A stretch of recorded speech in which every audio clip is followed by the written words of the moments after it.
आज आपण अभ्यासणार आहोत प्रॉब्लेम सेट 1. त्याच्यातला पहिला प्रश्न आहे, choose the correct alternative answer for each of the following question.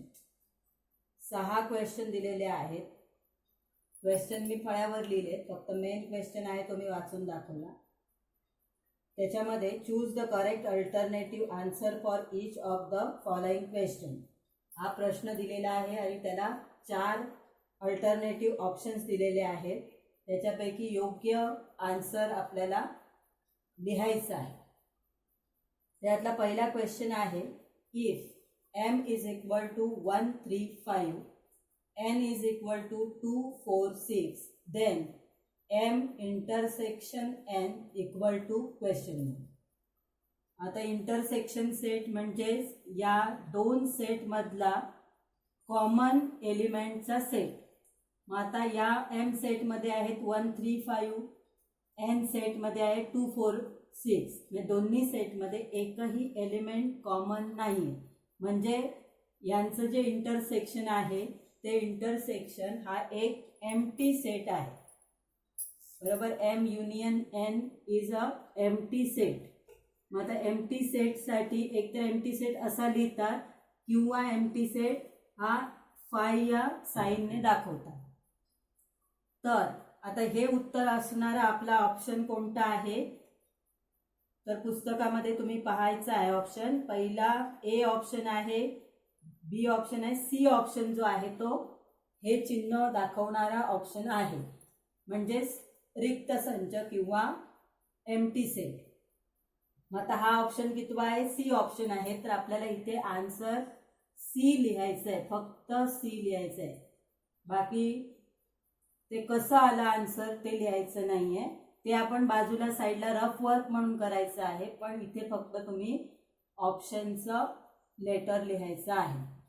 तर दुसरा क्वेश्चन आहे, p is equal to x, x is an odd natural number and x is greater than 1 and less than or equal to 5. How to write this set in roster form? The roster form मध्ये आपल्याला हा set लिहायचा आहे. मग हे जे work आहे ते तुम्ही रफ वर्क करायचं आहे. तर रोस्टर फॉर्म मध्ये म्हणजेच आपल्याला अशा प्रकारे या सेट मध्ये कोणते एलिमेंट्स असतील ते लिहायचे आहे. मग याच्यामध्ये कोणते एलिमेंट्स असतील, तर x is an odd number, odd natural number आहे आणि तो 1 पेक्षा मोठा आहे आणि 5 पेक्षा लहान किंवा 5 आहे, म्हणजे 5 हा एलिमेंट त्याच्यामध्ये येणार. मग 1 नंतरचा ऑड नंबर कोणता आहे, तर 3 आहे. 3 आणि नंतरचा 5, म्हणजे याच्यामध्ये येणार 3, 5. मग 3, 5 असलेला ऑप्शन कोणता आहे, तर डी ऑप्शन आहे. म्हणून या सेकंड क्वेश्चनचा जे आन्सर आहे ते डी येणार. थर्ड क्वेश्चन बघा, p is equal to 1 to ... 10 म्हणजे 1 ते 10 पर्यंतच्या नंबरचा हा सेट आहे. What is the type of set p is? Set p हा सेटचा कोणता प्रकार आहे, तर त्यामध्ये दिलेला आहे null set, infinite set, finite set and none of this. मग आता याच्यापैकी योग्य ऑप्शन कोणता असेल, तर फायनाइट सेट. कारण 1 to 10 पर्यंतचे नंबर आपण इझिली काउंट करू शकतो आणि त्यामुळे हा इनफायनाइट सेट आहे आणि त्याचा ऑप्शनचं जो लेटर आहे ते सी आहे. म्हणून याचं उत्तर येणार सी. त्यानंतर चौथा जो क्वेश्चन आहे तो क्वेश्चन, याचा आन्सर सी आहे. चौथा क्वेश्चन बघा, m union n equal to 1 2 3 4 5 6 and m is equal to 1 2 4 then which of the following represent set m? तर m युनियन n म्हणजे m आणि n मधले सर्व घटकांचा सेट हा दिलेला आहे, m युनियन n. आणि m मध्ये घटक दिलेले आहेत. m मध्ये कोणते घटक आहेत, तर 1 2 आणि 4 आहेत. 1 2 आणि 4 आहे. मग राहिले कोणते तर 3, 5, 6. तर 3, 5, 6 असलेला आपलं ऑप्शन कोणता आहे तर बघा पहिल्या ह्याच्यामध्ये ऑप्शन ए ऑप्शन आहे 1, 2, 3. तर 1, 2, 3 येणार नाही. 2, 5, 6 हाही येणार नाही आणि 4, 5, 6 हाही येणार नाही. मग 3, 5, 6 हे घटक असलेला जो ऑप्शन आहे तो बी ऑप्शन आहे. त्याच्यामध्ये 3, 5, 6 आणि 4 आहे. म्हणजे 4 हा दोन्हीमध्ये कॉमन असू शकतो.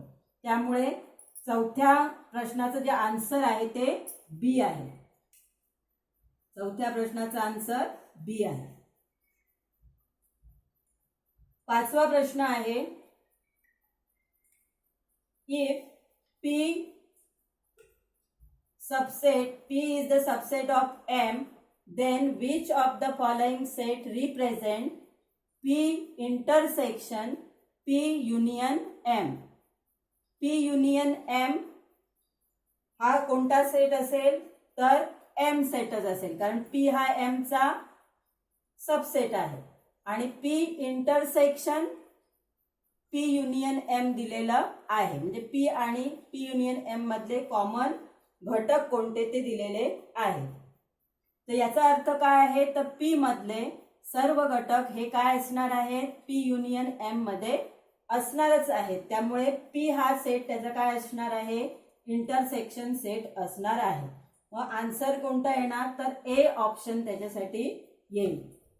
ऑप्शन ए हा सेट P चा आहे, कारण P मध्ये सर्व एलिमेंट हे M मध्ये आहेत आणि म्हणजेच P intersection P union M म्हणजे P मधले सगळे घटक याच्यामध्ये आलेच. याचा अर्थ इंटरसेक्शन हा P सेट आहे, म्हणून त्याचा ऑप्शन येणार A. Which of the following sets are empty sets? Empty sets म्हणजे 4 ऑप्शन दिलेले आहेत. काही वेळेला आपल्याला उदाहरण सोडवून ऑप्शन मध्ये पाहावं लागतं, तर काही वेळेला आपल्याला ऑप्शन ऑब्झर्व करून उत्तर ठरवावं लागतं. तर तशा प्रकारचा हा सेट आहे बघा. Which of the following set are empty sets? पहिला सेट दिलेला आहे set of intersecting points of parallel line. Parallel लाईनचा इंटरसेक्शन पॉइंटचा सेट आहे. आता पॅरलल लाईन तुम्हाला माहिती आहे की ज्या लाईन एकमेकांना कधीही छेदत नाही. मग कधीही छेदत नाही तर त्याचा इंटरसेक्शन पॉइंट पण येणार नाही. म्हणजे छेदन बिंदू जो त्यांचा आहे तो असणारच नाही, कारण त्या रेषा एकमेकांना छेदतच नाही. त्यामुळे पहिला हा ए सेट आहे तो एम्प्टी सेट आहे. दुसरा सेट बघा set of even prime number. तर इव्हन प्राईम नंबर आहे एक, तो म्हणजे 2. बरोबर, मागच्या 2-3 सराव संचामध्ये आपण प्रॅक्टिस सेट मध्ये हे उदाहरण आलेलं आहे. Set of even prime number. Even prime number आहे आणि तो 2 आहे, म्हणजे तो सेट एम्प्टी नाही आहे.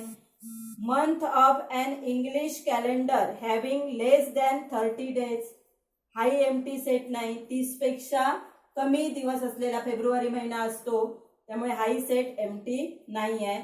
आणि P is the set of X. X is the element of I and it is less than -1 and X is greater than -1 and less than 1. म्हणजे -1 पेक्षा मोठा आणि 1 पेक्षा लहान असा नंबर कोणता आहे तर 0 आहे. म्हणजे 0 हा त्या एलिमेंट मध्ये येणार, म्हणजे हाही सेट एम्प्टी नाही आहे. म्हणजे फक्त एकच सेट एम्प्टी आहे, तो म्हणजे ए. म्हणून याचा उत्तर जे आहे ते उत्तर काय आहे ए आहे. तर अशा प्रकारे तुम्ही ही फक्त आन्सर लिहायचे आहेत, पण ती कशी आली ते समजून लिहायचे. कोणताही ऑप्शन दिसेल समोर तो लिहायचा नाही. क्वेश्चन नंबर 2 आहे find the correct option for the given question. पहिल्या प्रश्नामध्ये प्रमाणेच आपल्याला हे पण प्रश्न सोडवायचा आहे. Which of the following collection is a set? आता इथे ऑप्शन वरून आपल्याला जायचं आहे. Colours of the rainbow, tall trees in the school campus, rich people in village, easy examples in the book. आता यापैकी पहिला जो सेट आहे कलर्स ऑफ रेनबो, आता हे कलर्स ऑफ रेनबो कोणते आहेत आणि किती आहेत ते आपल्याला निश्चित संख्या माहिती आहे. म्हणजे हे जे कलेक्शन आहे ते कलेक्शन हा सेट आहे. दुसरा बी जो आहे तो tall trees in school campus. तर हे प्रत्येकाचं पर्सनल ओपिनियन आहे. तसंच C rich people in the village हेही पर्सनल ओपिनियन आहे. आणि easy examples in the book हे सुद्धा पर्सनल ओपिनियन आहे. आणि त्यामुळे ही 3 कलेक्शन आहेत की बी, सी आणि डी ही कलेक्शन आहेत पण सेट नाही आहे. आणि फक्त पहिला जो आहे कलर्स ऑफ रेनबो हा सेट आहे, कारण त्याच्यातले घटक म्हणजेच एलिमेंट्स हे फिक्स आहेत आणि त्यांची संख्या आपल्याला माहिती आहे. म्हणून याचा आन्सर जे आहे ते आन्सर ए येईल. दुसरा जो क्वेश्चन आहे, which of the following set represent N intersection W. आता एन सेट म्हणजे नॅचरल नंबरचा सेट हा 1 2 3 4 पासून चालू होतो तो अनंतपर्यंत डॉट डॉट डॉट. आणि डब्ल्यू हा जो सेट आहे तो सेट 0 1 2 3 4 डॉट डॉट डॉट. म्हणजे या दोघांमधला जो कॉमन पार्ट आहे तो 1 पासून चालू होतो. 1 2 3 4 डॉट डॉट डॉट हा कॉमन पार्ट आहे. त्यामुळे हा त्याचा इंटरसेक्शन सेट आहे. एन इंटरसेक्शन डब्ल्यू म्हणजेच नॅचरल नंबरचा सेट येईल. तो कोणता आहे? ऑप्शन 1 आहे. म्हणून याचाही आन्सर ए येईल. ए 1 2 3 डॉट डॉट डॉट. दुसऱ्या सेटमध्ये 0 आहे. हा 0 डब्ल्यू मध्ये आहे पण एन मध्ये नाही आहे, म्हणजे त्यामुळे हा इंटरसेक्शन नाही होऊ शकत. नुसताच 0 आहे तोही कॉमन नाही आहे. इंटरसेक्शन म्हणजे कॉमन, दोघांमधला कॉमन भाग. तो 0 दोघांमध्ये नाही आहे त्यामुळे तोही कॉमन नाही आहे. आणि चौथा ऑप्शन जो दिला आहे तो एम्प्टी सेट आहे, तोही नाही आहे. म्हणजे पहिला आन्सर हे करेक्ट आहे. तिसरा आहे P is the set of X. X is the letter of word Indian. आता इंडियन या वर्डमधील लेटरांचा तो सेट आहे. मग आता इथे जी डबल आलेली जी लेटर्स आहेत ती आपल्याला एकदाच घ्यायची आहेत. आता आय डबल आलाय एकदाच घ्यायचा आहे आणि एन डबल आलाय तोही एकदाच घ्यायचा आहे. त्यामुळे याच्यामध्ये या सेटमध्ये कोणती अक्षरं येतील तर आय, एन, डी आणि ए 4 अक्षरं येतील. आता आय, एन, डी आणि ए असलेला सेट आहे बी, म्हणून याचा आन्सर येणार बी. चौथा क्वेश्चन आहे T equal to 1 2 3 4 5, M is equal to 3 4 7 8. आणि आपल्याला काढायचा सेट आहे टी युनियन एम. या दोघांचा कॉमन, या दोघांचं एकत्रितरित्या सेट आपल्याला टोटल एलिमेंट्स त्याच्यातले लिहायचे आहेत. मग आता 3 आणि 4 यामध्ये आहे, यामध्ये सुद्धा आहे. डबल असलेले एलिमेंट्स आपण एकदाच लिहायचे आहे. म्हणजे इथे आहे म्हणून 3 4 पुन्हा डबल यायचे नाही. म्हणजे याच्यामध्ये कोणते येतील घटक एलिमेंट्स तर 1 2 3 4 5 7 आणि 8 असा हा सेट येईल. आता हा सेट असलेला ऑप्शन कोणता आहे तर सी ऑप्शन आहे. 1 2 3 4 5 7 8. याचा आन्सर येणार सी. तर अशा प्रकारे आपल्याला हे आन्सर्स म्हणजे ऑप्शन जे आहेत ते ऑप्शन शोधायचे आहेत, पण सोडवून, उदाहरणं सोडवून किंवा ऑप्शनचं ऑब्झर्वेशन करून आपल्याला ती उत्तरं योग्यरित्या निवडायची आहे. आता क्वेश्चन नंबर 3 आहे. प्रश्न मी वाचते पुस्तकातला, तुम्ही पण पुस्तकामध्ये लक्ष द्यायचं आहे. Out of 100 person in a group 72 persons speak English and 43 persons speak French. Each one out of 100 persons speak at least one language. Then how many speak only English? How many speak only French? And how many of them speak English and French both. असे याच्यामध्ये 3 प्रश्न आहेत. आता इथे पहिलं उदाहरण नीट समजून घेऊ. Out of 100 person in a group, 100 लोकांच्या एका ग्रुपमध्ये 72% स्पीक इंग्लिश. 72 लोक जे आहेत 72% स्पीक इंग्लिश. 72 लोक इंग्रजी बोलतात. 43% स्पीक फ्रेंच. 43 लोक ही फ्रेंच बोलतात. And each one out of 100 person speak at least 1 language. म्हणजे 100 पैकी 100 लोक ही एक तरी भाषा बोलतात. Then how many speak only English. म्हणजे आपल्याला काय काढायचं आहे तर फक्त इंग्लिश बोलणारे किती आहेत. How many speak only French, फक्त फ्रेंच बोलणारे किती आहेत. And how many of them speak English and French both. English आणि फ्रेंच दोन्ही भाषा बोलणारे लोक किती आहेत हे आपल्याला काढायचं आहे. मग त्यासाठी आपण मानणार आहोत let A be the set of people who speak English. A हा समजा ए हा इंग्लिश बोलणाऱ्या लोकांचा सेट आहे.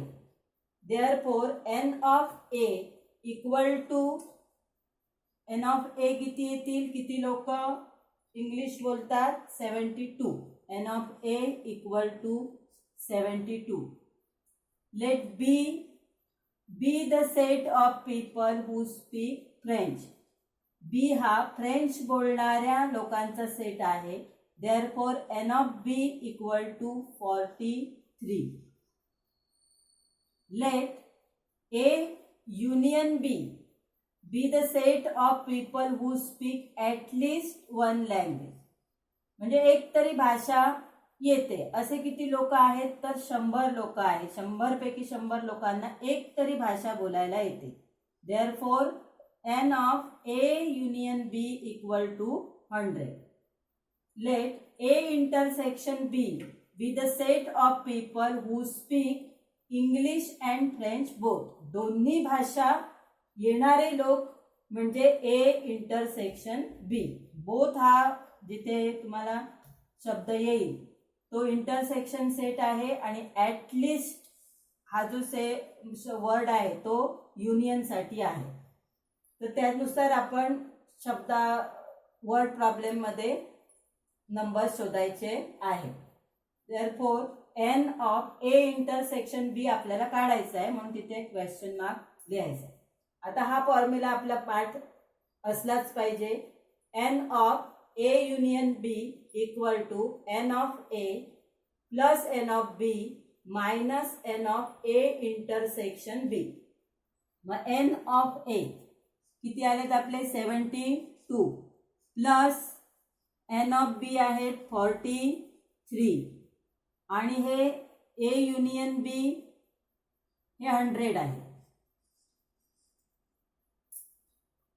Minus n of A intersection बी.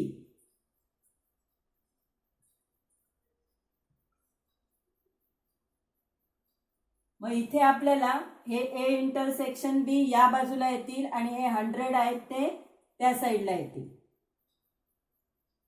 म्हणजे ए इंटरसेक्शन बी च्या जाग्यावर 100 येतील आणि ए 100च्या जाग्यावर हे ए इंटरसेक्शन बी येईल इंटरचेंज केलं तर. A intersection B equal to 72 आणि 43 यांची बेरीज किती होईल 115. 3 2 5 7 4 11 मायनस हे 100 इकडे जाते 115 मायनस 100 इक्वल टू 50. 15 लोक आहेत की जे फ्रेंच आणि इंग्लिश दोन्ही बोलू शकतात. आता आपल्याला number of people who speak only English काढायचं आहे. फक्त इंग्लिश बोलणारे लोक किती ते काढायचे. मग टोटल इंग्लिश बोलणारे लोक किती आहेत? 72 आहेत. मग 72 मधून आपल्याला हे दोन्ही भाषा बोलणारे जे लोक आहेत ते मायनस करावे लागतील. मग आपल्याला मिळेल फक्त इंग्लिश बोलणारे लोक. म्हणजे n of A minus n of A intersection B. N of A मध्ये इंग्लिश भाषा बोलणारे, मग त्याच्यामध्ये दोन्ही भाषा बोलणारे पण येतात. त्यामुळे 72 मायनस 15. मग 72 मधून 15 कॅन्सल केले, मायनस केले तर राहतील 57. 57 लोक आहेत जे फक्त इंग्लिश बोलतात. आता number of people who speak only French. Only French बोलणारे काढायचे आहेत तर आपल्याला काय करावे लागेल? तर फ्रेंच बोलणारे लोक किती आहेत? 43. 43 मधून हे 15 मायनस करावे लागतील जे दोन्ही भाषा बोलतात. मग इथे आपल्याला फॉर्म्युला काय येईल? N of B minus n of A intersection B. N of B किती आहेत? 43 मायनस 50 इक्वल टू 28. 28 पर्सन आहेत की जे फक्त फ्रेंच बोलतात. 57 पर्सन आहेत जे फक्त इंग्लिश बोलतात आणि 15 पर्सन आहेत जे बोथ लँग्वेज बोलतात, म्हणजे दोन्ही भाषा बोलणारे, फ्रेंच अँड इंग्लिश. अशा प्रकारे हे आपल्याला उदाहरण सोडवायचं आहे. मधले हे वर्डिंग जे आहे ते महत्वाचं आहे. याच्यामध्ये सेट ए च्या ऐवजी तुम्ही अक्षरं दुसरी सुद्धा घेऊ शकता, पण त्यानुसार हा फॉर्म्युलामध्ये सुद्धा तुम्हाला चेंज करावा लागेल. तर इंग्लिशसाठी तुम्ही ई घेऊ शकता, फ्रेंचसाठी एफ घेऊ शकता किंवा एम एन लेटर घेऊ शकता, दुसरी कोणतीही लेटर घेऊ शकता, पण त्याप्रमाणे या फॉर्म्युलामध्ये सुद्धा तुम्हाला चेंज करावा लागेल. क्वेश्चन नंबर 4 आहे 70 trees were planted by Parth and 90 trees were planted by Pradnya on the occasion of tree plantation week. Out of these, 25 trees were planted by both of them together. How many trees were planted by Parth or Pradnya? आता इथे tree plantation weak आहे. झाड लावण्याचा जो सप्ताह आहे त्या सप्ताहामध्ये पार्थ आणि प्रज्ञाने लावलेल्या झाडांची संख्या दिलेली आहे.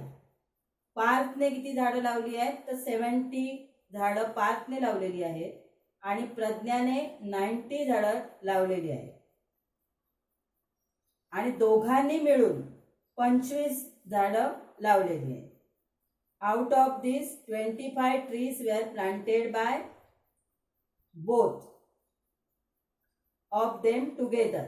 How many trees were planted by Parth or Pradnya? या ठिकाणी आपल्याला युनियन सेट काढायचा आहे. बोथ हा जो वर्ड आहे तो म्हणजे दिलेला आहे. 25 हे आहेत ते इंटरसेक्शन साठी आहे आणि आपल्याला युनियन सेट काढायचं आहे. हे शाब्दिक उदाहरणावरून हे आपल्या लक्षात आलं पाहिजे काय काढायचं आहे. आता इथे आपण सेट मानणार आहोत. आता इथे मी अक्षर चेंज केलेली आहे. Let M be the set of trees planted by Parth.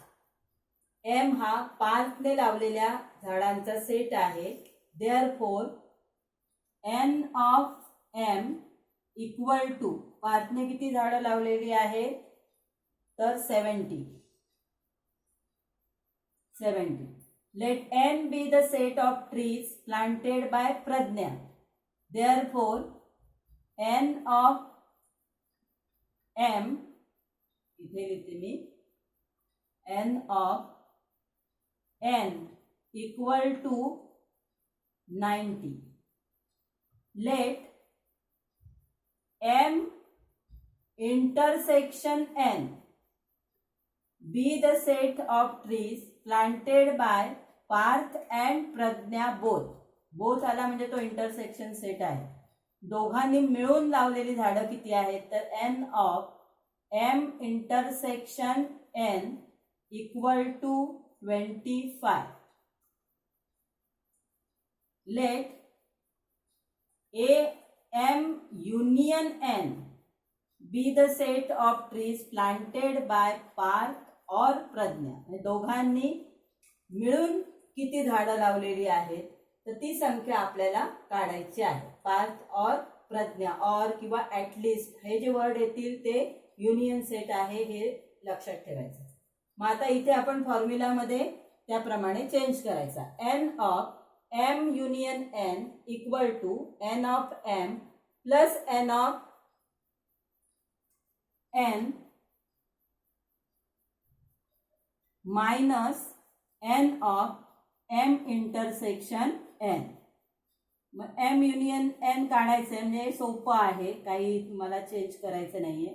N of N किती दिलेला आहे 70 दिलेला आहे प्लस N of N आहेत 90 मायनस 25 M intersection N. मग 70 प्लस 90 160 मायनस 25 इक्वल टू 135. दोघांनी मिळून किती झाडं लावली आहेत 135. पार्थ और Pragya were planted total 135 trees. अशा प्रकारे हे अतिशय सोपं आणि परीक्षेला येणारं हे उदाहरण आहे. ही दोन्ही उदाहरणं जी आहेत ती मोस्टली परीक्षेला येतात, त्यामुळे त्याचा सराव करा. आता क्वेश्चन नंबर 5 आहे. If n of A equal to 20, n of B equal to 28, n of A union B equal to 36, then n of A intersection B equal to question mark. म्हणजे आपल्याला रोजचा जो फॉर्म्युला आहे आपला तो use करायचा आहे आणि A इंटरसेक्शन B काढायचा आहे. प्रथम आपण फॉर्म्युला लिहू. n of A union B equal to n of A plus n of B minus n of A intersection B. तर तुम्ही लिहिताना हे सरळ ओळीमध्ये लिहायचं आहे, खाली लिहायचं नाही, हे मायनस पुढेच लिहायचं आहे. n of A union B दिलेला आहे किती आहे 36 equal to n of A 20 plus n of B 28 minus n of A intersection B. हे तसंच राहील. आता हे इंटरसेक्शन B या बाजूला राहील कारण हे मायनस आहे, इकडे आले की प्लस होतील आणि हे 36 इकडे प्लस आहेत, इकडे आल्यावर मायनस होतील. एवढंच फक्त इंटरचेंज करायचं आहे. म्हणजे n of A intersection B left hand साईडला आलं. 20 प्लस 28 झाले किती 48 मायनस हे 36 या साईडला आलं 36. n of A intersection B equal to 48 मधून 36 गेले 12 आहे. या आन्सर किती आलं 12. हे 2 मार्कासाठी हा क्वेश्चन महत्त्वाचा आहे, कृतीसाठी सुद्धा येतो. तसाच प्रॅक्टिस सेट 1.4 मध्ये पहिलाच क्वेश्चन आहे तोही याच टाईपचा आहे आणि अजून एक क्वेश्चन आहे प्रॉब्लेम सेटच्या अगदी शेवटचा तोही या टाईपचा आहे. तिन्ही क्वेश्चन महत्त्वाचे आहेत जे ॲक्टिव्हिटीसाठी विचारले जातात किंवा असेही 2 मार्कासाठी विचारले जातात. म्हणून या तिन्ही प्रश्नांचा नीट सराव करा. आता प्रश्न आहे 7वा, क्वेश्चन नंबर 7. क्वेश्चन नंबर 7 हा या साईडचा आहे, क्वेश्चन घेतलेला आहे. त्याच्यात 3 प्रश्न आहेत, त्याच्यापैकी तिसरा प्रश्न आहे तो कॅन्सल झालेला आहे आणि क्वेश्चन नंबर 6 सुद्धा कॅन्सल झालेला आहे आणि क्वेश्चन नंबर 7 मधला तिसरा क्वेश्चन जो आहे तो कॅन्सल झालेला आहे. 1 आणि 2 आहे. आता हा क्वेश्चन काय आहे क्वेश्चन नंबर 7 बघा. Represent the union of 2 set by Venn diagram for each of the following. खाली जे सेट दिलेले आहेत ते आपल्याला वेन डायग्रामने युनियन सेट दाखवायचे आहे. मग आता वेगवेगळे सेट दिलेले आहेत. ए सेटमध्ये एलिमेंट्स आहेत 3, 4, 5, 7 आणि बी सेटमध्ये एलिमेंट आहेत 1, 4 आणि 8. आता हे दोन सेट तुम्ही ऑब्झर्व करा, निरीक्षण करा, तर तुमच्या लक्षात येईल की दोघांमध्ये एकच एलिमेंट कॉमन आहे आणि तो म्हणजे 4 आहे. मग आपण ही दोन इंटरसेक्ट करणारी वर्तुळं काढायची आहेत. त्यातलं एक वर्तुळ जे आहे ते सेट ए दर्शवेल, आतमध्ये लिहिलं तरी चालेल ए, आणि हे जे दुसरं वर्तुळ आहे ते सेट बी आहे. म्हणजे सेट ए मध्ये एतले एलिमेंट्स आले पाहिजेत. तर ए एलिमेंट कोणते आहेत तर 3, 4, 5, 7. त्याच्यापैकी 4 हा दोन्ही सेटमध्ये आहे, त्यामुळे ह्या दोघांचा जो कॉमन भाग आहे, इंटरसेक्ट केलेला भाग आहे, तिथे हे 4 नंबर येते. आणि उरले कोणते तर 3, 5, 7. हे 3, 5, 7 राहिलेल्या भागामध्ये लिहायचे आहे. 3, 5 आणि 7. त्या सेटमध्ये बी सेटमध्ये कोणते राहिले तर 1 आणि 8. तर 1 आणि 8 या साईडला लिहायचे. अशा प्रकारे हे युनियन सेट वेन डायग्रॅमने दाखवायचं. आता दुसरं उदाहरण आहे त्याच्यामध्ये पी आणि क्यू सेट दिलेले आहेत. तर पी मधले एलिमेंट आहेत ए, बी, सी, ई आणि एफ आहे. तर ओघामध्ये डी लिहायचा नाही, ए, बी, सी, ई आणि एफ आहे. क्यू मध्ये आहे एल, एम, एन, ई आणि बी. म्हणजे दोघांमध्ये कॉमन एलिमेंट कोणते आहेत तर बी आणि ई. बरोबर. आता हे जे कॉमन एलिमेंट आहे ते कुठे लिहिणार आपण या इंटरसेक्ट केलेल्या भागामध्ये. तर हे एक जे सर्कल आहे ते सर्कल आहे पीचं, दुसरं हे जे सर्कल आहे ते क्यूचं. दोघांचा हा कॉमन भाग आहे, त्याच्यामध्ये तुम्ही लिहिणार बी आणि ई. हे दोन्ही सेटमध्ये असलेले एलिमेंट आहेत. तर बी आणि ई सोडले तर राहिले ए, सी, एफ. हे तुम्ही ए, सी, एफ कशामध्ये लिहिणार तर उरलेल्या भागामध्ये लिहायचं आहे. ए, सी आणि एफ. ए, सी आणि एफ. याच्यामध्ये काय उरले L, M, N. L, M आणि एन. हे अक्षरं पाहिजे तर तुम्ही वेगळ्या अक्षराने म्हणजे मी लिहिते म्हणजे तुम्हाला समजण्यासाठी. हा सेट ए आहे, हा सेट बी आहे आणि हे त्याच्यातले एलिमेंट्स आहेत. बघा बी सेटमध्ये बी वर्तुळामध्ये 1, 4, 8 आले पाहिजेत. ए वर्तुळामध्ये 3, 4, 5, 7 हे एलिमेंट्स आले. इथे सुद्धा बघा ए पी च्या वर्तुळामध्ये कोणते एलिमेंट्स आले पाहिजे ए, बी, सी, ई आणि एफ हे एलिमेंट्स आले पाहिजे. क्यूच्या वर्तुळामध्ये एल, एम, एन, बी आणि ई. हे आपण खात्री करून घ्यायची आहे. आता क्वेश्चन नंबर 8 आहे. त्याच्यामध्ये तुम्हाला सबसेटचं रिलेशन दाखवायचं आहे. Write the subset relations between the following set. आता 5 सेट दिलेले आहेत. कोणकोणते सेट आहेत बघा. X is the set of all quadrilaterals. Y is the set of all rhombuses. S is the set of all squares. V is the set of all rectangles. T is the set of parallelogram, all parallel. याच्यामध्ये आपल्याला थोड्याशा properties माहिती पाहिजे तर त्याच्यानुसार आपण relation लावू शकतो. आता एक्स हा जो आहे तो युनिव्हर्सल सेट आहे. या सगळ्या सेटच्या संदर्भातला हा युनिव्हर्सल सेट आहे. The set of all quadrilateral. चौकोनाचा सेट आहे. सर्व प्रकारचे चौकोन याचा सेट आहे. मग रॉम्बस हाही चौकोन आहे, स्क्वेअर हाही चौकोन आहे, रेक्टँगल हाही चौकोन आहे आणि पॅरलेलोग्राम हाही चौकोन आहे. म्हणजे हे जे सगळे सेट आहेत हे याचे सबसेट आहे. म्हणजे आपण पहिले 4 हे सबसेट लिहून घेऊ. Y is the subset of X.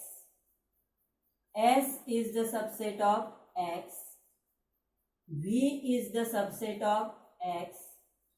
T is the subset of X. म्हणजे हे 4ही सेट जे आहेत हे एक्स चे सबसेट आहेत, कारण हे चारही चौकोनाचे प्रकार आहेत, टाइप्स ऑफ क्वाड्रिलॅटरल आहेत. त्यामुळे हा युनिव्हर्सल सेट आहे या सेटच्या संदर्भात. त्यानंतर आता सेट ऑफ ऑल स्क्वेअर. आता स्क्वेअरच्या प्रॉपर्टीज आपल्याला माहिती आहे, चारही बाजू त्याच्या इक्वल असतात आणि रॉम्बसच्या सुद्धा चारही बाजू इक्वल असतात. म्हणजे एस हा वायचा सबसेट आहे. S is the subset of Y. Rhombus हा स्क्वेअर नाहीये, पण स्क्वेअर हा रॉम्बस आहे, कारण त्याच्या चारही साइड्स इक्वल असतात म्हणून तो रॉम्बस आहे. त्याच्यानंतर स्क्वेअरचा दुसरा एक प्रॉपर्टीज काय आहे, तर त्याच्या चारही बाजू इक्वल आहेत, म्हणजे समोरासमोरच्या बाजू opposite sides are also equal and angle जो आहे प्रत्येकाचा तो 90 डिग्री आहे. बरोबर. जसं स्क्वेअर मध्ये रेक्टँगल मध्ये चारही अँगल्स कसे असतात, 90 डिग्रीचे असतात, त्याप्रमाणे स्क्वेअर मध्ये सुद्धा चारही अँगल्स 90 डिग्रीचे आहेत. त्यामुळे स्क्वेअर जो आहे तो रेक्टँगल सुद्धा असू शकतो. त्यामुळे S is the subset of V. आणि तिसरा जो स्क्वेअरचा पॉइंट आहे, प्रॉपर्टी आहे, ती म्हणजे त्याचे जे अपोजिट साइड्स आहेत त्या पॅरलल असतात आणि त्यामुळे तो पॅरलेलोग्राम पण आहे. त्यामुळे S is the subset of T. सगळ्या प्रॉपर्टीज ज्या आहेत, रॉम्बसची प्रॉपर्टी आहे ऑल साइड्स इक्वल, ती स्क्वेअर मध्ये आहे. Opposite sides equal and angles are 90 degree, ती प्रॉपर्टी रेक्टँगलची जी आहे ती स्क्वेअर मध्ये आहे. आणि पॅरलेलोग्रामची प्रॉपर्टी जी आहे अपोजिट साइड्स आर पॅरलल, ती इक्वल अँड पॅरलल, हे तीनही प्रॉपर्टी स्क्वेअर मध्ये आहेत. त्यामुळे S is the subset of T. त्याच्यानंतर दुसरं सेट ऑफ ऑल रेक्टँगल्स. हा जो रेक्टँगल आहे त्याच्या सुद्धा अपोजिट साइड्स काय असतात, पॅरलल असतात. त्यामुळे V is the subset of T. V is the subset of T. V is the subset of T. कारण V हा काय आहे, रेक्टँगलचा सेट आहे आणि रेक्टँगल हा पॅरलेलोग्राम असतो, कारण त्याच्या opposite sides equal and parallel सुद्धा असतात. तसंच रोम्बस हा सुद्धा पॅरलेलोग्राम आहे, कारण त्याच्याही opposite sides equal and parallel असतात. त्यामुळे इथे आपण कोणता सबसेट लिहू शकतो, Y is the subset of T. या प्रकारे आपल्याला हे रिलेशन लिहिता येतं. त्यानंतर 11वा प्रश्न आहे. 7वा 10वा 9वा 10वा क्वेश्चन हा कॅन्सल झालेला आहे. 11वा क्वेश्चन जो आहे तो लक्ष द्या. मगाशी सांगितलं तसा हा शेवटचा क्वेश्चन आहे आणि तो या फॉर्म्युलावर डिपेंड आहे. an of A union B equal to n of A plus n of B minus n of A intersection B. मग आता n of A union B विचारलेलं आहे, म्हणजे अतिशय सोपा असं उदाहरण आहे हे. n of A दिलेलं आहे 7 प्लस B दिलेलं आहे 13 मायनस A इंटरसेक्शन B आहे 4. मग 7 + 13 बेरीज करा पहिली. 13 आणि 7 झाले 20. 20 - 4 = 60. अशा प्रकारे आपल्याला या उदाहरणांची प्रॅक्टिस करायची आहे. अतिशय सोपा असा प्रॅक्टिस सेट आहे, प्रॉब्लेम सेट आहे. त्यातली सगळी उदाहरणं आपण जी अभ्यासक्रमामध्ये आता आहेत ती सर्व घेतलेली आहेत. त्याचा सराव करा. फक्त वर्ड प्रॉब्लेम जे आहेत ते मी ब्लॅकबोर्डवर लिहिले नाहीत, ते तुम्ही पुस्तकात पहा, समजून घ्या आणि सराव करा त्याचा.